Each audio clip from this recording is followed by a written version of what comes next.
pastilah dia itu tidak tahu Isa itu siapa. Saya kasih contoh.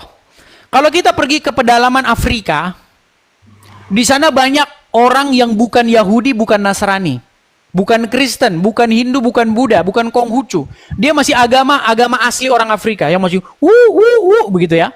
Tahu kan? Nah, ketika kita tanya kepada mereka, ingatlah ketika Yesus berkata, masuk akal nggak itu di kepala mereka? Karena mereka nggak tahu Yesus itu siapa. Masa kamu suruh saya mengingat Yesus pernah berkata? Ini nggak masuk akal. Nah, di dalam Al-Quran, ketika ada ayat yang berbunyi, wa idz qala Isa ibnu Maryam, dan ingatlah ketika Isa putra Maryam berkata, diucapkan kepada Muhammad, harusnya Muhammad pasti ngomong begini sama Allah. Ya Allah, kamu suruh saya mengingat Isa pernah berkata, Isa itu siapa?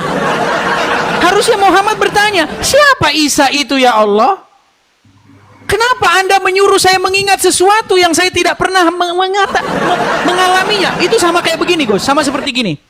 Coba bayangkan saya ngomong sama Gus Wafi begini. Gus Wafi, ingat nggak waktu Tukruk bilang sama Kucrang? Ingat nggak? Pasti Anda bingung. Kucruk, Tukrang, siapa? Anda ngomong apa sih? Lu mabuk lo? Lu ngapain sih lu ngomong apa sih? Apa sih gitu? Karena Anda tidak tahu siapa Kucruk, siapa Tukrang, nggak tahu. Masa saya disuruh mengingat? Dan ingatlah ketika Tukruk dan Kucrang ngobrol. Kucruk siapa? Tukrang siapa? Ini orang mana? Cukruk ini siapa? Tukrang ini siapa? Nah, coba Gus jelaskan kepada saya secara logis. Bagaimana ayat itu dapat dicerna oleh Muhammad ketika Muhammad disuruh mengingat bahwasanya Isa pernah berkata begini dan begitu, sedangkan Muhammad tidak tahu siapa itu Isa dan tidak mengalami. Bagaimana mungkin dia disuruh mengingat sesuatu yang tidak dialaminya dan tidak diketahuinya dan tidak dikenalnya? Silakan, Gus. Oke. Ya. Surah apa tadi? Surat As-Saff ayat yang ke-6. Oke. Dengarkan jawaban saya, saudara Silakan. yang terkasih. Silakan. Semoga Anda akan dipulihkan oleh Tuhan menjadi pribadi yang baru, yang nantinya akan dipilih, diputar-putar dan dicelupin. Begini. Ikutin Andar ya. Silakan. Silakan. Jadi ya, surah As-Saff, kita bandingkan antara ayat dulu ya. Seolah-olah narasi Mas Edis itu benar. Nabi Muhammad yang awalnya tidak pernah tahu Nabi Isa, kemudian ingatlah ketika Isa mengatakan tentang ini loh. Kan Nabi Muhammad belum tahu sebelumnya siapa dia. Itu di surah As-Saff. Nah, ternyata surah As-Saff itu bukan surah awal-awal yang turun, Mas Edis. Yang pertama, surah As-Saff adalah surah pertengahan. Dan awal-awal ketika Nabi Muhammad ada di Amul Hazan, di hari kesedihan, karena dalam tahun itu dua kekasihnya wafat, satu Sayyidina Abu Thalib radhiyallahu an, yang kedua Sayyidah Khadijah radhiyallahu anha. Awal-awal dia diangkat menjadi seorang nabi, ditinggalkan oleh kedua kekasihnya, paman dan istrinya. Apakah surah As-Saff yang turun? Tidak. Tapi surah Al-Isra yang pertama.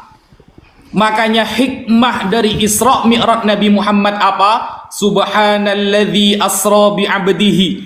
Maha suci Allah yang telah memperjalankan hambanya lailan di malam hari, minal masjidil haram ilal masjidil aqsa, dari masjidil haram menuju masjidil aqsa. Tujuannya linuriyahu min ayatina, untuk kami tampakkan tanda-tanda kebesaran kami, kata Allah. Salah satu tanda kebesaran Allah, Allah mempertemukan Nabi Isa dengan Nabi Muhammad sallallahu alaihi wasallam. Salah satu tanda kebesaran Allah kepada Nabi Muhammad dalam Isra, ketika Nabi Muhammad lewat di tempat kelahiran Nabi Isa yang disebut dengan Bethlehem, atau dalam bahasa Arabnya Baitul Lahmin. Diriwayatkan hadisnya sahih bahwa apa kata malaikat Jibril kepada Nabi Muhammad? Ya Muhammad, atadri aina sallaita? Wahai Muhammad, kamu tahu nggak sekarang kamu sholat di mana?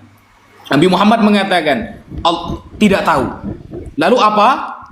Kata malaikat Jibril, hadzal makan haitsu wulida Isa. Ini adalah tempat di mana Isa dilahirkan. Diberikan tahu tentang Nabi Isa, Masjidil Aqsa, dipertemukan dengan Nabi Isa begini. Akhirnya setelah surah Isra turun, setelah pertemuan Rasulullah dengan para nabi di pertengahan, maka Allah tidak usah mengulangi lagi. Allah hanya mengatakan, ingatlah tentang Isa putra Maryam, karena Nabi Muhammad sudah tahu. Itulah hikmah dari Isra Mi'raj. Itu jawabannya, saudara, dan itu logik. Sehingga ketika pertemuan kali pertama Nabi Muhammad dengan Nabi Isa di langit, ya di langit kedua, maka di sana perbincangan terjadi. Dan Nabi Isa saat itu tidak dalam keadaan mati. Inni rafi'uka wa mutahhiruka ilayya minal ladzina kafaru. Ya, itu ya jawaban saya. Oke. Jadi logik. Boleh saya tanggapi dikit? Ya, terus kapan saya nanya baliknya? Iya, masalahnya kan ceritanya Pak Ustadz, Pak Gus Wafi ya nggak ada di dalam Quran masalahnya. Al-Quran itu ada surah As-Saff, Al-Baqarah, ada surah Al-Isra. Kita tahu dulu yang mana dulu yang turun. Duluan mana surah Al-Isra dengan surah As-Saff yang kamu baca gitu loh. Begini Gus. Duluan surah Al-Isra, maka wajar Allah mengatakan ingatlah tentang Isa karena kemarin sudah ketemu beberapa kali gitu loh. Jadi disuruh, jadi Muhammad tadinya tahu bahwa Isa dulu pernah berkata begitu. Nah, sehingga disuruh mengingat. Dia sudah dikenalkan dengan Nabi Isa, sudah bertemu. Lalu Allah ingatkan kepada Nabi Muhammad, ingat surah Hud ayat 120 dibuka. Surah Hud ayat 120. Jadi begini Gus, jadi begini. Pertama-tama, kalau kita mengikuti narasi Islam, memang ada Quran surat-surat Makkiyah, ada Quran surat-surat Madaniyah. Urutannya katanya surat yang pertama itu surat Al-Alaq dan lain sebagainya. Tapi gini Gus, sebenarnya itu mengalami banyak problem. Problemnya begini Gus, problemnya begini. Waktu pertama-pertama ayat turun kepada setelah Muhammad. Ini saya terakhir nanggepi lalu saya nanya balik ya. Boleh, tapi juga sebenarnya kita udah waktu istirahat nih, jadi panjang lebar ya, kan. Gini. Satu kali lah saya nanya. Oke, boleh. Gini.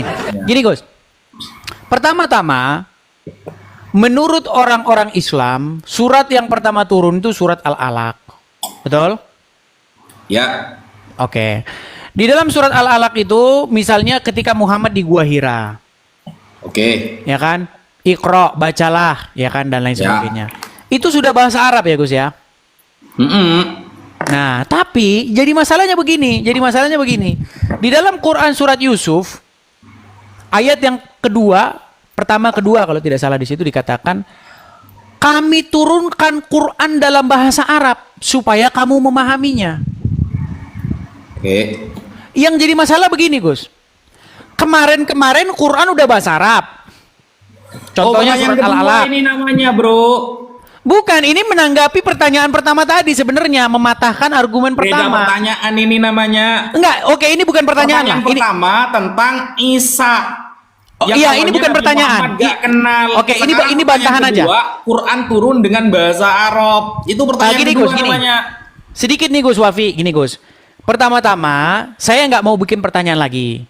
Saya hanya membuat sebuah pernyataan bahwa jawabanmu atas pertanyaan saya yang pertama itu blunder. Gini, kalau memang pertama-tama Quran itu sudah bahasa Arab, sudah diturunkan dalam bahasa Arab, lalu kenapa di surat Yusuf dikatakan kami turunkan Quran ini dalam bahasa Arab supaya kamu memahaminya? Lu kemarin bukan bahasa Arab, Jibril.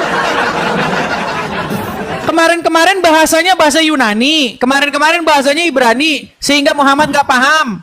Lalu sekarang diturunkan bahasa Arab biar paham. Nah itu. Sekarang kembali ke surat As-Saff ayat yang pertama.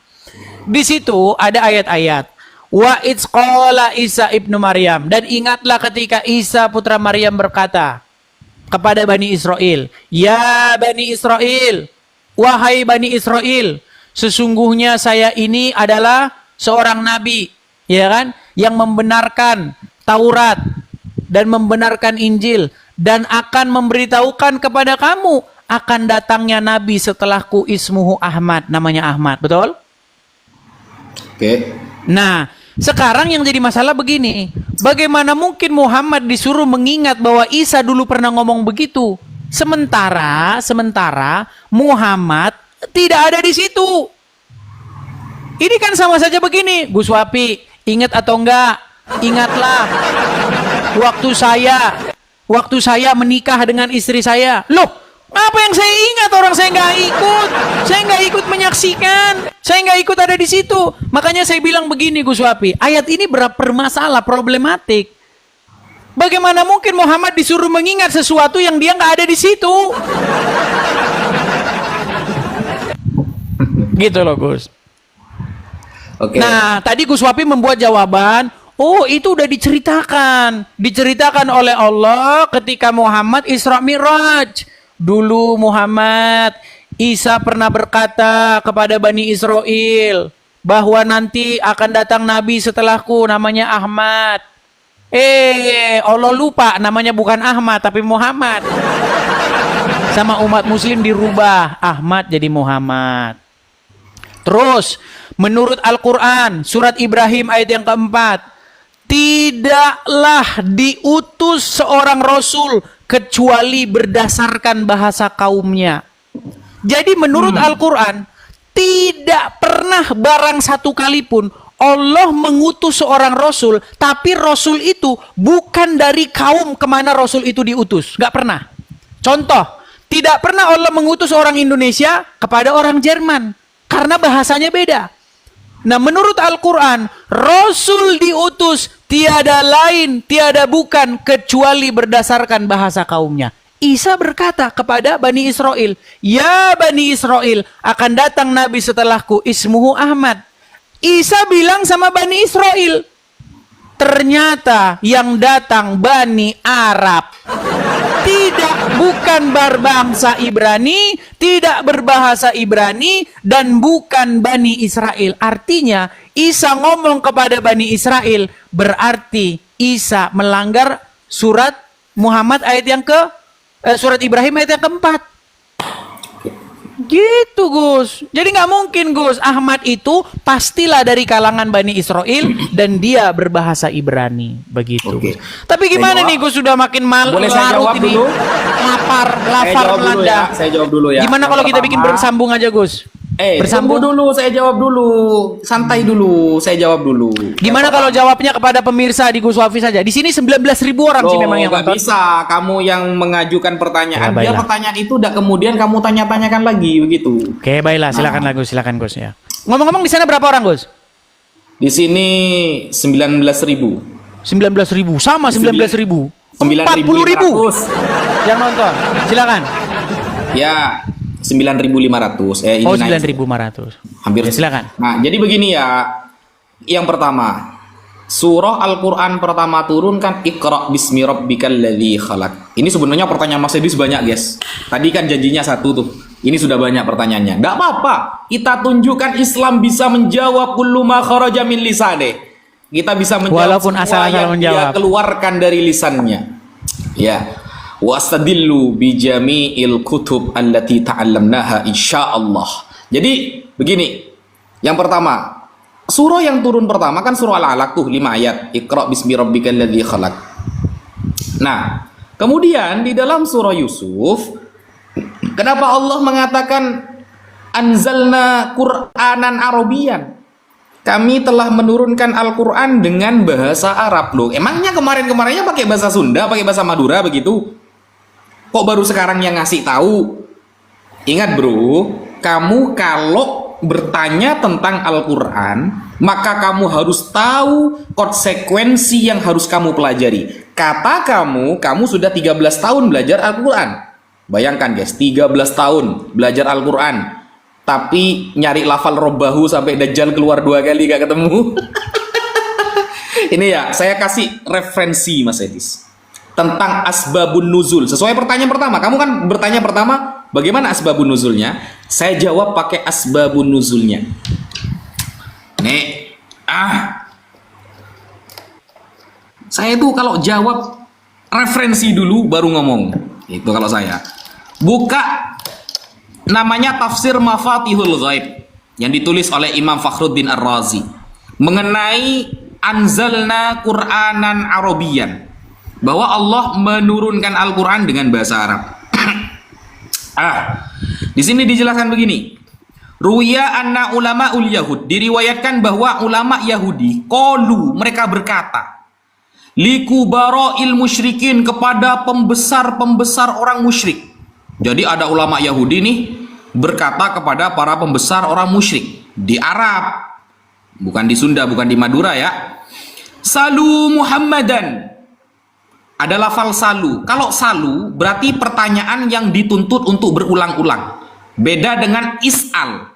Kalau is'al, pertanyaan yang dituntut satu kali. Kalau salu, berarti perintahnya harus ngetes Nabi Muhammad terus. Salu Muhammadan lima intakala alu Ya'qub minasyam. Bertanyalah kepada Muhammad, kenapa keluarga Yakub berpindah minasyam, dari Syam, ila Misra, menuju Mesir. Wa an kaifiyati qissati Yusuf, dan tentang cerita Yusuf. Maka fa'anzalallahu ta'ala hadhil ayat. Maka Allah menurunkan ayat ini. Ayat tentang Allah menurunkan kisah Nabi Yusuf dengan lafal bahasa Arab. Kenapa? Wa dzakara fiha annahu ta'ala abbara an hadhil qissah. Di sini Allah menerangkan tentang cerita Yusuf bi alfazin arabiyyah, dengan lafal-lafal bahasa Arab yang tujuannya apa? Liyatamakkanu min fahmiha, agar orang-orang musyrik, orang-orang yang ingin mengetes Nabi Muhammad paham tentang cerita Yusuf sebenarnya, karena mereka orang Arab.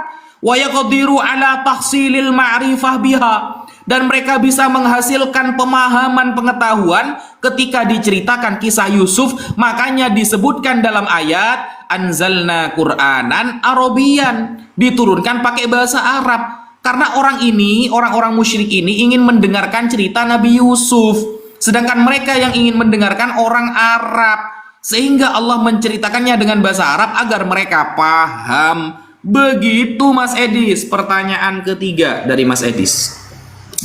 Mas Edis tadi mengatakan begini tuh. Apa tadi? Pertanyaan terakhir apa tadi? Lupa saya. Yang terakhir apa tadi?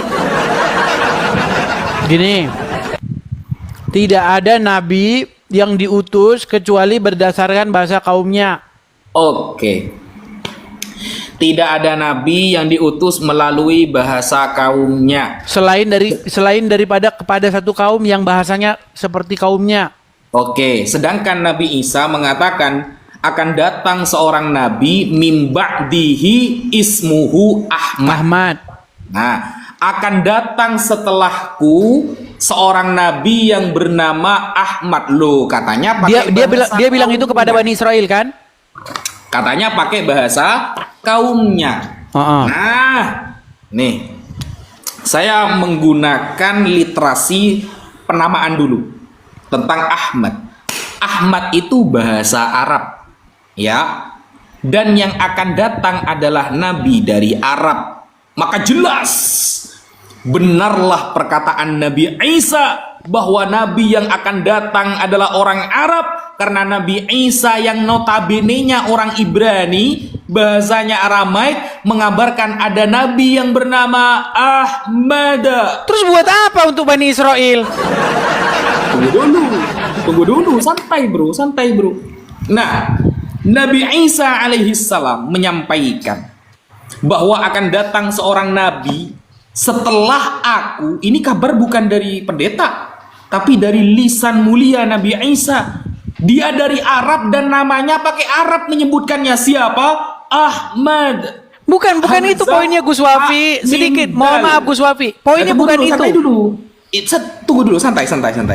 Nama Ahmad adalah proper name, nama pribadi yang akan datang setelah Nabi Isa. Yang namanya proper name, mau ada di negara manapun tetap terjadi proper name. Misal, saya kasih contoh. Ini kamu dapat kuliah gratis dari saya, Mas Edis. Ini kalau sudah proper name, misal Yeshua yang merupakan Ibrani dan Aram, kemudian kita ganti menjadi Yunani, Eusus. Kemudian kalau kita ganti dengan bahasa Latin, Yesus. Kemudian di dalam bahasa Inggris Jesus. Tapi di dalam bahasa Indonesia Yesus. Dalam bahasa Suryani ini ya, dalam bahasa Suryani tulisan Suryani seperti ini ya. Yes, Gus Wapi, maksud Yeshua. saya bukan Tunggu dulu, itu. Gus tunggu dulu, Wapi santai kita jadi dulu. kemana? Tunggu dulu. Saya sudah sabar menunggu, Kalau kita Gus. tarik kepada santai dulu, dengarkan dulu ya. Kalau kita tarik di dalam Suryani Timur, dari kata Yeshua yang awalnya Ibrani menjadi Isha. Kalau kita tarik kepada Suryani daerah barat, Gus, poinnya Yeshua. bukan itu, Gus Tetapi Wapi yang dalam bahasa terhormat. Arab klasik akan Gus. menjadi Isa. Gus, poinnya bukan itu. Santai. Iya, paham. Kenapa dia kok Arab, kok bukan Bani Israel, kan begitu, santai. Nah, kemudian ketika kita tarik kepada bahasa Arab modern, maka menjadi Yesu. Di berbagai bahasa ternyata tidak jauh, sama seperti penisbatan Ahmad. Ahmad ini bahasa Arab. Kalau Ahmad dengan Ahmed masih nyambung, Gus. Kalau Ahmad dengan Muhammad nggak nyambung. Orang yang mengatakan Ahmad dengan Muhammad tidak nyambung adalah orang yang nggak pernah belajar bahasa Arab. Kenapa? Kalau Ahmad mengikuti wazan af'alu, artinya orang yang terpuji. Ya, sedangkan Muhammad dari kata hammada. Hammada artinya terpuji juga. Kalau Muhammad orang yang dipuji, sama maka terpuji, sama. Kalau nggak pernah belajar bahasa Arab maka beda. Muhammad Kemudian, diutus untuk kenapa Bani kok Israel yang nggak, Gus? muncul Arab. Ini tunggu dulu. Kenapa kok yang muncul Arab? Kok bukan Bani Israel? Nah, itu poinnya. Nah, dedeng. Deng. Nah, silakan. Ayo. Ya, begini ya. Hanya orang-orang yang tidak terpelajar yang akan mengatakan bahwa para nabi khusus dari Arab. Khusus dari Bani Israel. Bukan Satu. itu poinnya, Tunggu Gus dulu. Wafi. Nanti Kan nyampe menurut ke sana, Al-Quran, nanti nyampe ke sana. nggak, Iya, masalahnya iya. kita udah panjang banget ini, kita udah denger. Sampai nanti poin Sampai pegel. Kita udah pegel dengernya. Tunggu dulu, suruh siapa nanyanya banyak. Aduh. Tapi di giliran ditanya balik gak mau.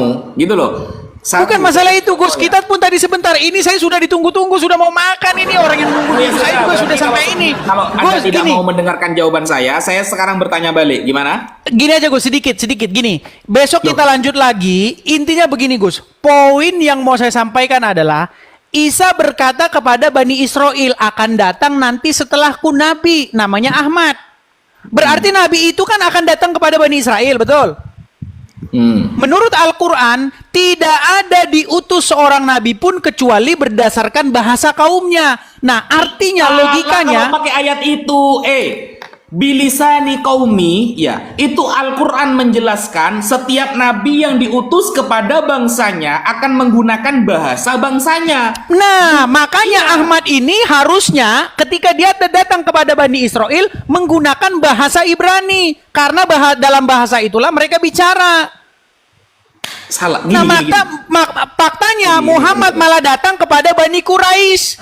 Makanya yang datang kepada Bani Israel yang namanya Ahmad itu yang ditunggu-tunggu, tapi sampai sekarang belum datang-datang. Yang datang malah Muhammad yang datang kepada Bani Quraisy berbahasa Arab. Mana sih, Gus? Gus, ini saya udah ditungguin makan. Kan? Gus, gini. Tunggu dulu, santai dulu. Aduh, perut saya Ayat sudah itu lapar, menerangkan sudah tentang darah. bahasa Nabi, ya. Bahasa Nabi kepada umatnya. Ingat, ya. Ini bahasa Nabi kepada umatnya. Bilisani qaumi. Kalau kamu pakai ayat ini sebagai terutusnya Nabi Muhammad, harus menggunakan bahasa Ibrani, seharusnya agak nyambung. Kenapa? Loh, kalau Isa kan terutusnya berkata Nabi kepada di Bani dalam Israel. Al-Quran, santai dulu. Kalau terutusnya Nabi di dalam Al-Quran, ayatnya yang pakai yang ini. Aduh, jangan lama nulis, Gus. Udah lapar, Gus. Wa ma arsalnaka illa rahmatan lil alamin. Wah, berarti dia nggak percaya kepada surat Ibrahim ayat yang keempat. Tunggu dulu. Ini tentang terutusnya Nabi Muhammad, verifikasi Gus, terutusnya dia betul. semesta Untuk alam. sebagai rahmat semesta alam. Tapi Ya. bahasanya bahasa kaumnya nggak. Ya kan diutusnya di Arab.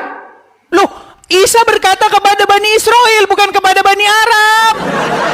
Isa berkata, akan datang Nabi setelahku kepadamu ya Bani Namanya Israel. siapa? Namanya siapa? Ahmad. Nah, Ahmad bahasa Arab bukan? Oke, sekarang datangnya kepada Bani Israel nggak? Biar nama yang Nggak, sebentar. Datangnya kepada Bani Israel nggak, Gus? Nama Arab. Berarti Gus Wafi yang terhormat. Gus, Iya. dengar Gus.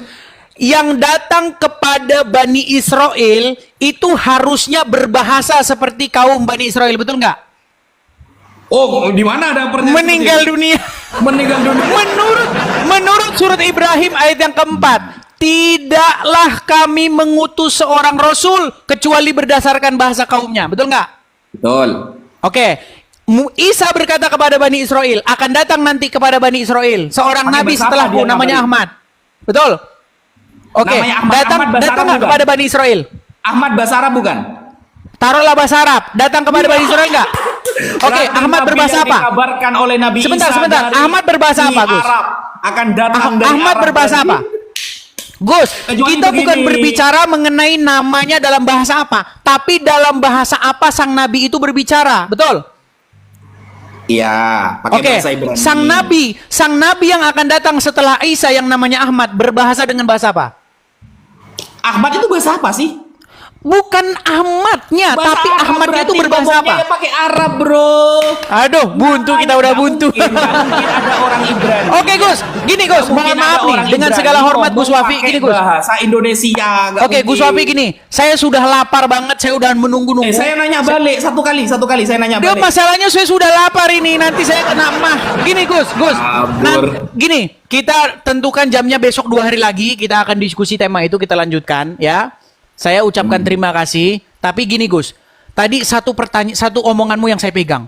Orang Islam kalau ditanya pasti jawab. Ternyata yang penting jawab. Loh, Gus, saya tidak, setiap Gus gini menjawab Gus, dalam selalu diskusi. ada referensi. Berbeda sama Mas Masalahnya Edis, Gus mau Wapi yang dijawab, penting pasti jawab, bukan pamitan. masalah jawabannya benar atau enggak. Yang penting jawab. Referensinya ada, bro, dan kita merujuk kepada orang-orang. Oke lah Gus, ahli. kita sudahi dulu ya. Oke. Terima kasih Gus Wapi. Mohon maaf jikalau ada jarum yang salah patah jangan disimpan dalam hati. Kalau ada kata yang salah jangan disimpan dalam hati. Jika ada jarum yang patah jangan disimpan dalam peti. Kalau ada kata yang salah jangan disimpan dalam hati. Oke Gus, sampai jumpa, selamat malam. Silakan dilanjutkan menjawab sendiri di channelmu. Saya istirahat dulu ya. Oke Gus. Aduh. Dia itu tiba-tiba orang yang nggak mau ditanya balik, saudara. Nggak mau ditanya balik. Dis, tewas kalau ketemu saya kau, Dis.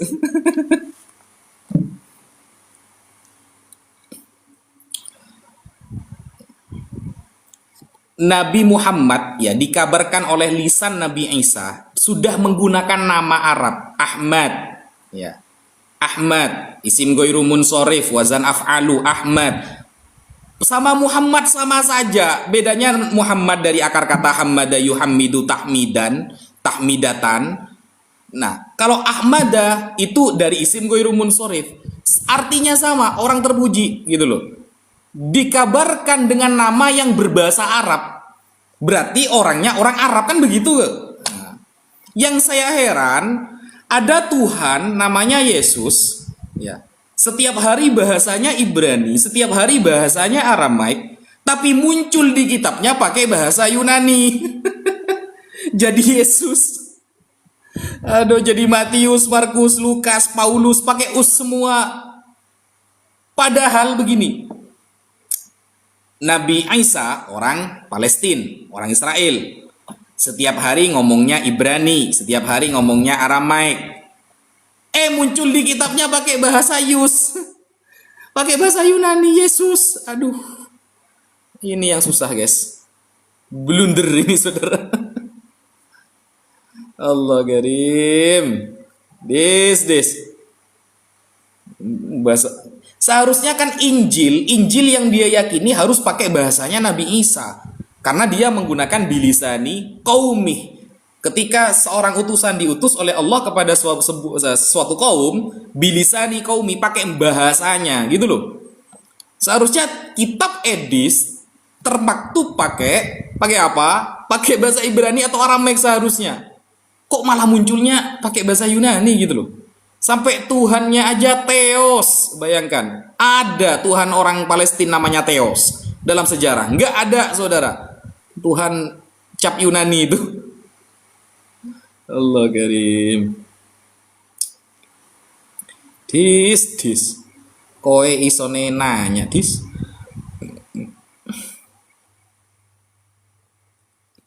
Jadi berdiskusi dengan Mas Edis, ya. Itu dia tipe dia itu.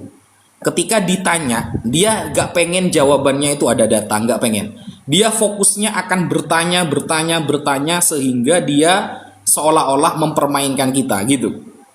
Makanya saya anjurkan untuk teman-teman yang melawan Edis, data dulu baru ngomong. Jangan ngomong dulu data tahun depan, jangan. Data dulu baru ngomong. Itu bentuk bahwa kita memasrahkan pemahaman kita kepada para ulama. Selamat pemahaman kita. Pakai tafsir Ibnu Katsir Ad-Dimashqi, pakai tafsir Imam Al-Qurtubi, pakai tafsir Imam Al-Baghawi, pakai tafsir Fakhruddin Ar-Razi misalnya. Itu lebih selamat gitu loh. Sedangkan Edis gak mau sama tafsir tapi kitabnya ditafsiri sendiri. Gak mau sama tafsir tapi tafsirnya kitabnya ditafsiri sendiri guys gitu loh. Kan susah kalau seperti itu kan. Lawannya susah.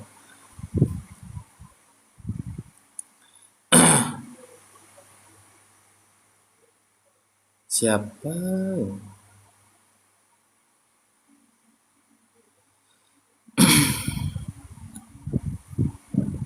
Ini mau kita tutup apa kita lanjut, teman-teman? Mau ditutup apa lanjut? Mikana, aduh Mikana bukan lawan saya. Dia itu bukan pendebat Mikana itu. Lanjut ya. Kalau lanjut kita naikkan berarti ya. Kita naikkan dari teman-teman Kristen lah ya. Ada nggak kira-kira teman Kristen yang akan naik ini?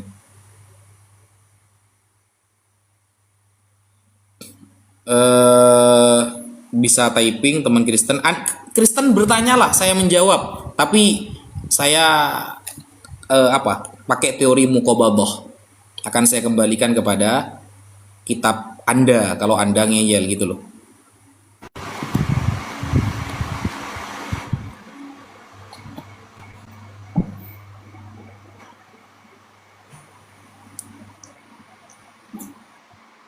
Ya, Mas Lido.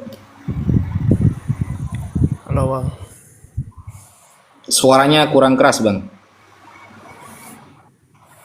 Halo Bang. Iya, halo. Ada yang mau ditanyakan, Bang? Oke Bang, salam dari Kristen Bang. Ya, dari Kristen ya. Kristen apa Katolik? Katolik Bang. Kristen Oh, dari Katolik. Dari Katolik ya. Oke, ada yang mau disampaikan, Mas? Saya mau tanya dong. Suaranya agak dibesarkan, Mas. Saya mau tanya dulu Bang. Iya, tapi suaranya agak dibesarkan biar kita dengar. Oke Bang. Abang percaya Allah itu satu kah? Jelas. Terus abang anggap Kristen itu apa Bang? Gimana, Bang? Abang anggap Kristen itu sebagai apa? Saya anggap Kristen itu sebagai sebagai sebuah etnis yang menyembah sosok yang bernama Yesus.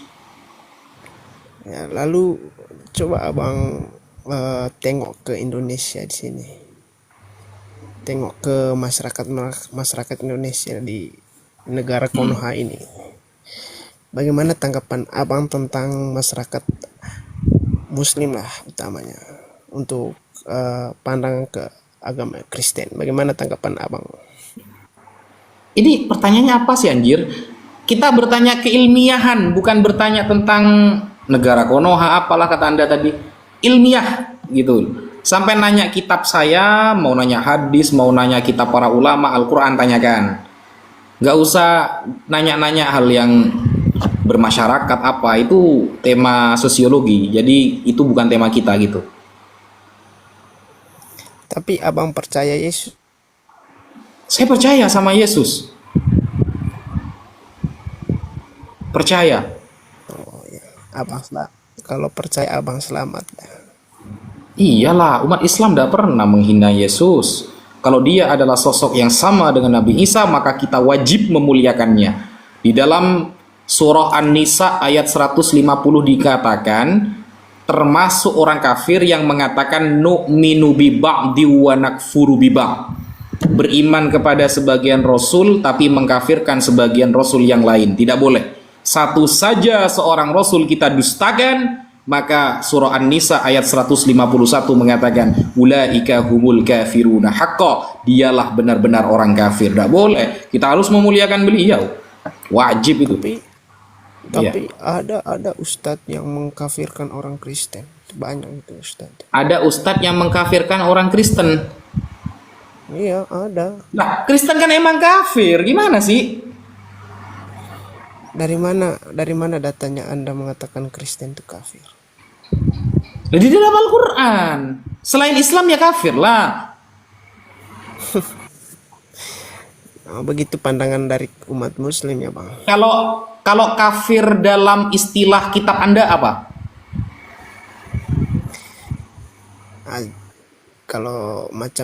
Kalau kafir itu artinya kan nggak percaya kepada Allah kan? Bukan, Anda jarang baca kitabnya sendiri sih. Istilah kafir tuh ada di dalam kitab Anda gitu loh. Coba dibuka lagi kitabnya. Istilah kafir dalam kitab Anda itu apa sih sebenarnya? Coba dibuka. Saya pengen dengar. Kayaknya Anda jarang belajar kayaknya. Soalnya kita kan kaum awan lah bang. Iya, sekarang Anda buka kitab Anda, istilah kafir bukan hanya tertulis dalam